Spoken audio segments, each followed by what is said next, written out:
Hi, எல்லோருக்கும் வணக்கம். Welcome to உங்கள் நான் கமல் ஹாசன். ஸோ இந்த வீடியோவில் நம்ம கமல் சார் பற்றின ஒரு புதிய தகவல் தான் வந்து டிஸ்கஸ் பண்ண போகிறோம். ஸோ வீடியோக்குள்ளே போகிறதுக்கு முன்னாடி நம்ம சேனலுக்கு நீங்கள் வந்து புதுசாக இருந்தீங்கன்னா கண்டிப்பாக சப்ஸ்கிரைப் பண்ணிக்கோங்க. வீடியோவை மறக்காமல் ஒரு லைக் பண்ணிக்கோங்க. இப்போ நம்ம வீடியோக்குள்ளே போகலாம். ஸோ இன்றைக்கி நம்ம பார்க்க போகிற முதல் டாபிக் வந்து பார்த்திங்கன்னா கல்கி 2898 AD பயங்கரமான ப்ரமோஷன்ஸ் வந்து ஆரம்பிச்சிருச்சு அப்படிங்கிறது தான். ஸோ கமல் சார், பிரபாஸ், தீபிகா படுகோன், அமிதாப் பச்சன் இவங்க எல்லாருமே மும்பைக்கு இன்றைக்கி வந்து பறந்துட்டாங்க அப்படிங்கிறது தான். அதுவும் கமல் சார் அஸ் யூஷுவல் ஏர்போர்ட்டை வந்து சும்மா மிரள வச்சிட்டார் அப்படிங்கிறது தான். ஸோ ஒரு ஹுட்டியில் பிளாக் கலர் போட்டுட்டு வந்தார். போலீஸ் ப்ரொடெக்ஷன்ஸ்லாம் வந்து பயங்கரமாக இருந்தது. அதுக்கடுத்து உள்ளே வந்த பிறகு அப்படியே ஒரு சூட்டு, ஒயிட் சூட்டு போட்டு மேலே வந்து ஒரு black hat. So look wise வந்து பார்த்தீங்கன்னா ரொம்ப சூப்பராக வந்து பார்த்தீங்கன்னா இருக்கார் கமல் சார் அப்படிங்கிறது தான். ஸோ மும்பையில் அவருடைய ஆட்டம் அப்படிங்கிறது வந்து தொடங்கிருச்சு. இப்போ லைவ் ஈவெண்ட்டில் அவங்க வந்து பேச ஆரம்பிச்சிட்டாங்க. இப்போ வந்து ப்ரோக்ராம் வந்து போயிட்டு தான் இருக்குது அப்படிங்கிறது தான் பாயிண்ட்டு. ஸோ ரொம்ப சூப்பராக அந்த பட்ஜெட்டுக்கு ஏற்ற மாதிரியே கமல் சாரோடைய அந்த ஒரு பெர்ஃபார்மன்ஸும் வந்து பார்த்தீங்க அப்படின்னா என்ஹான்ஸ் ஆகிருக்கு அப்படிங்கிறதையும் பார்க்க முடியுது. ஏன்னா 600 கோடி பட்ஜெட் அப்படிங்கிறது சாதாரண விஷயம் கிடையாது. அது மட்டும் இல்லாமல் சென்சார் போர்ட்லேருந்து இந்த படத்துக்கு U/A சர்டிஃபிகேட் வந்து பார்த்திங்கன்னா கொடுத்துருக்காங்க. இந்த படத்துடைய ரன் டைம் அப்படின்னு பார்த்தீங்கன்னா 2 ஹவர் 55 நிமிஷம், கிட்டத்தட்ட 3 மணி நேரம் வந்து க்ளோஸ் ஆக இந்த படம் வந்து ஓடுது அப்படிங்கிறது பார்க்க முடியுது. சென்சார் போர்டில் பார்த்துட்டு இந்த படம் வந்து கிராஃபிக்ஸ் ரொம்ப சூப்பராக பண்ணியிருக்கீங்க, அது மட்டும் இல்லாமல் அமிதாப் பச்சன், கமல் சார் பின்னிருக்காங்க அப்படிங்கிற மாதிரி வந்து ரிப்போர்ட்ஸ்லாம் வந்துருச்சு. ஸோ பிரபாஸும் வந்து நல்லா நடித்திருக்கிறார் அப்படின்ற மாதிரி ரிப்போர்ட்ஸும் வந்து பார்த்திங்கன்னா வந்திருக்கு. ஸோ எப்படா 27 ஜூன் ஆகும் அப்படின்ற ஒரு எக்ஸ்பெக்டேஷன்ஸ் வந்து கண்டிப்பாக கிரியேட் ஆகிருக்கு அப்படிங்கிறது தான். அது மட்டும் இல்லாமல் கல்கி டீம்லேருந்து இன்றைக்கி ஒரு நியூ போஸ்டரும் வந்து ரிலீஸ் பண்ணியிருக்காங்க. அதாவது சோபனா அவர்களுடைய கேரக்டர் 8 days to go அப்படின்ற மாதிரி வந்து பார்த்திங்கன்னா போட்டுவிட்டு ஒவ்வொருத்தவங்களுடைய கேரக்டருடைய ரிவியூலும் வந்து வரப்போகுது. ஸோ கமல் சாரோடைய கேரக்டருடைய பேர் என்ன அப்படிங்கிறது தான் ஒரு பாயிண்ட் ஆஃப் வியூ. அது வந்து ரிலீஸ் டேட் அன்னைக்கு கமல் சாரோடைய போஸ்டரை வந்து பார்த்தீங்கன்னா ரிவீல் பண்ணி அவங்க வந்து பண்ண போகிறாங்க அப்படிங்கிறது தான் பாயிண்ட்.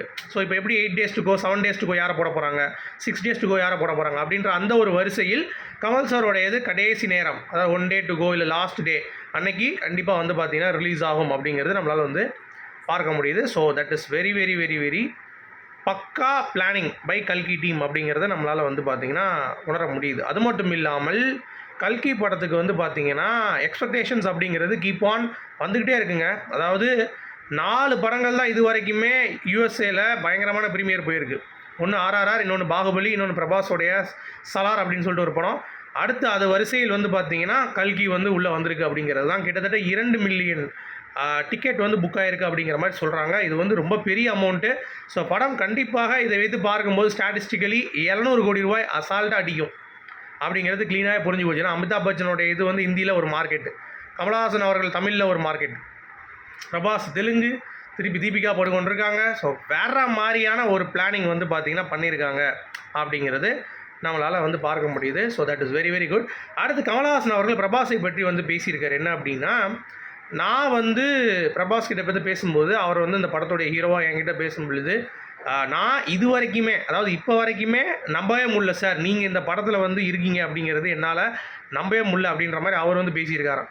ஸோ அந்த அளவுக்கு வந்து பார்த்தீங்கன்னா கமல் சார் மேலே அவருடைய பற்று, அவர் அந்த படத்துக்கு வந்து ஒர்க் பண்ணி கொடுத்துருக்காரு அப்படிங்கிறது பிரபாஸுக்கு ஒரு மிகப்பெரிய ஒரு புத்துணர்ச்சியை வந்து கொடுத்துருக்கு அப்படிங்கிறதுல எந்த ஒரு மாற்று கருத்தும் இல்லை. சரிங்களா? அடுத்து சுந்தர் சியோடைய ஒரு கேள்வி எழுப்பப்பட்டிருக்கு. இப்போ அரண்மனை 4 வந்து ஹாட்ஸ்டார் ரிலீஸ் ஆக போகுது அப்படிங்கிற ஒரு அப்டேட்டு. என்ன கேள்வி அப்படின்னு சொல்லி பார்த்தீங்கன்னா, நீங்கள் கமல்ஹாசன் அவர்களையும் ரஜினிகாந்த் அவர்களையும் ஒன்றா ஸ்க்ரீன் ப்ரெசன்ஸ் பண்ணுவீங்களா அப்படின்னு கேட்டதுக்கு அவர் ஒரே போடா போட்டார். இங்கே பாருங்கள், நான் கதை எழுதுறதே வந்து பார்த்தீங்கன்னா ரஜினி சார் என்னை வந்து பண்ணும்போது கூப்பிட்டு உட்கார வச்சு பேசி அப்படி கதை உருவானது. கமல் சாரும் என்னை அன்பே சிவம்பா கூப்பிட்டு வச்சு பேசி கதை உருவானது. நானாக வந்து கமல் சாருக்கு இப்படி, ரஜினி சாருக்கு இப்படி நான் கதை எழுதுனது கிடையாது. எந்த ஹீரோக்கும் நான் எழுதுனது கிடையாது. நாங்கள் ஒரு ஹீரோ கிட்டே போய் உட்காருவோம், பேசுவோம், அப்படியே வந்து கதை டெவலப் ஆகுதே தவிர நான் அந்த மாதிரி ஸ்கிரிப்ட் ரைட்டர் கிடையாது. ஆனால் அந்த ஆங்கர் கேட்டால் உங்களால் மட்டும்தான் முடியும், ஏன்னா கமர்ஷியலாக நீங்கள் வந்து பண்ணுவீங்க, ஸோ எப்படி அப்படின்னு சொல்லி வச்சுருக்கு. எனக்கு அந்த பிளான்ஸ் இருக்குது, பட் அவங்க அதுக்கு முதல் சம்மதம் தெரிவிக்கணும் அப்படின்ற மாதிரி வந்து பேசியிருந்தார். ஓகேங்களா? ஸோ அது பற்றி நான் அப்டேட் கொடுக்கணும் அப்படிங்கிறது தான். பட் அது நடக்குமா அப்படிங்கிறது தெரில. மேபி லோகேஷுக்கு ஒரு வாய்ப்பு இருக்குது, லோகேஷ் கனகராஜ் அவர்களுக்கு. ஸோ நம்ம வெயிட் பண்ணி தான் பார்க்கணும். ஏன் சுந்தர் சிக்கு வந்து இருக்காதா அப்படின்னு சொல்லி கேட்காதீங்க. நான் என்ன சொல்கிறேன்னா, இப்போதைக்கு பிரகாசமாக அவர் தான் கனெக்ட் பண்ணியிருக்காரு அந்த LCU அப்படின்ற மாதிரி.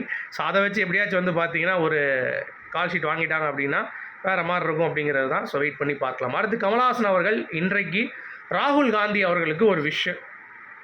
ஸோ எலெக்ஷன்ஸ்லாம் முடிஞ்சிருச்சு.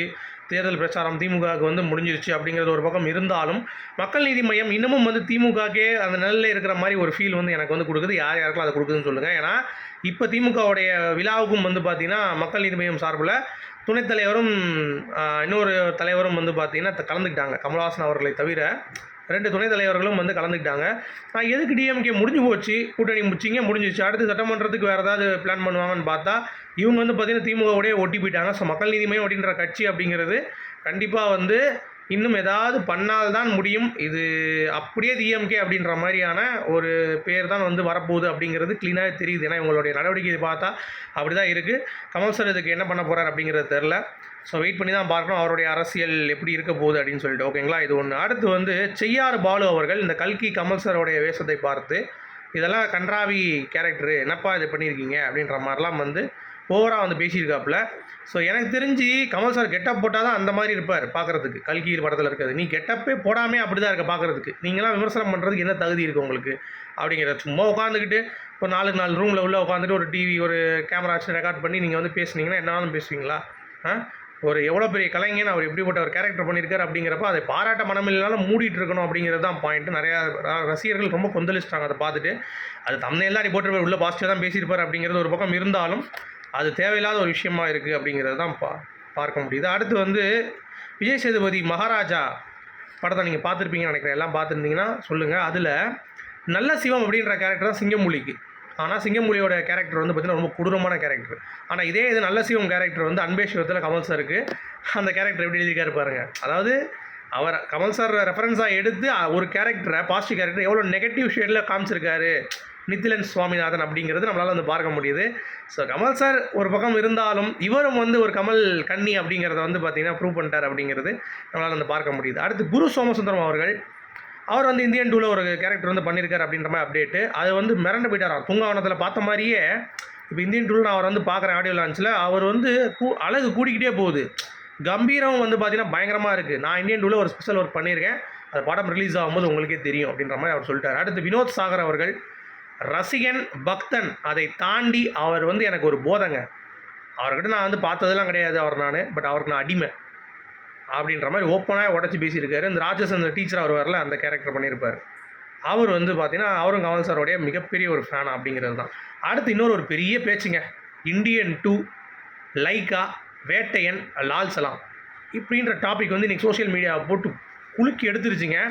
என்னடா அப்படின்னு சொல்லி பார்த்தோம் அப்படின்னா, ஒரு பக்கம் வந்து ரஜினி ரசிகர்கள் எல்லாமே கமல் சாரோடைய இந்தியன் 2 இவ்வளோ வருஷம் போனதுனால தான் இந்த லைக்கா வந்து ஊரை விட்டு ஓட போகிறாங்க அப்படின்ற மாதிரி அவங்க ஒரு சைடு.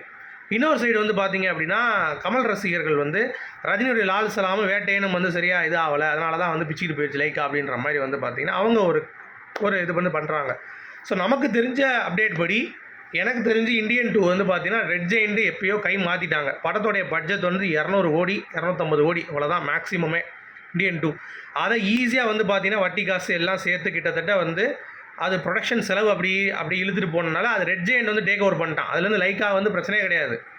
லைக்காவுக்கு எங்கே பிரச்சனை அப்படின்னா இந்த லால் சலாம் வந்து மரண அடி. ஓடிடி கூட வந்து பார்த்திங்கன்னா எங்கேயும் விற்கல போல தெரியுது படம், அந்தளவுக்கு பயங்கர அடி. அப்படி இருக்கும் பட்சத்தில் அவங்க என்ன பண்ணுறது அப்படின்னு தெரியாமல் அப்படி இருக்கும் பொழுது வேட்டையனும் வந்து இப்போ ரஜினிகாந்த் வந்து தொல்லை பண்ணுறாப்லையா. ஸோ அப்படி இருக்கும் பொழுது எல்லாமே லாக்கு, விடாமுயற்சியும் வந்து லாக் அவங்களுக்கு. ஸோ எவ்வளோ பெரிய ப்ராஜெக்ட் பாருங்கள். இந்தியன் 2 விடாமுயற்சி, வேட்டையன், லால் சலாம் அவுட்டு.